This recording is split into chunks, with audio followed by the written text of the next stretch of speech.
চপ্পল শুজটা কি পুরান হয়ে গেছে না? একটা ইংরেজি নাম দিলে কেমন হয়? আমাদের এই জুতা দুনিয়া জুড়ে চলবো, তাই তো একটা ইংরেজি নাম দিতে চাই। তোমার এই ইংরেজি নাম এই গাঁও গ্রামে চলতো না ভাই। এই নামে ব্যবসা করে গেছে আমার দাদাই, আমার বাপে, আমি, এখন তুমিও করবা। আমাদের কি দিন ফিরতো না দাদা? অবশ্যই ফিরবো। বাজিতপুর লেকের সুবিধাজনক স্থানে একটি বিশেষায়িত রপ্তানি প্রক্রিয়াজাতকরণ অঞ্চল ইপিজেড গড়ে তোলা হবে।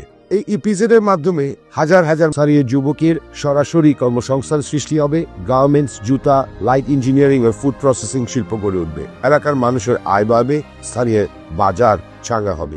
এটি হবে বাজিতপুর নিকলির জন্য একটি অর্থনৈতিক টার্নিং পয়েন্ট। বর্তমানে ঢাকা ও অন্যান্য শহরে কর্মরত নিকলি বাজিতপুরের হাজারো দক্ষ শ্রমিক ও কারিগর নিজ এলাকা থেকে বিচ্ছিন্ন জীবনযাপন করছেন। আমার পরিকল্পনা, নিজ এলাকাতে আধুনিক জুতা কারখানা স্থাপন, যাতে তারা পরিবারের সঙ্গে থেকে কাজ করতে পারে। এতে সামাজিক বৃত্তি বাড়বে এবং দক্ষ শ্রমশক্তি এলাকায় ফিরে আসবে। জুতা শিল্প ও অন্যান্য রপ্তানিমুখী খাপে জড়িত ক্ষুদ্র ও মাঝারি উদ্যোক্তাদের জন্য বিশেষ সহায়তা প্যাকেজ চালু করা হবে। আমি ক্ষমতার জন্য নয়, দায়িত্ব পালনের জন্য রাজনীতি করি। বাজিতপুর নিকলিকে আমি একটি ন্যায়ভিত্তিক, কর্মসংস্থান সমৃদ্ধ ও সম্মানজনক জনপদ হিসেবে গড়ে তুলতে চাই ইনশাআল্লাহ।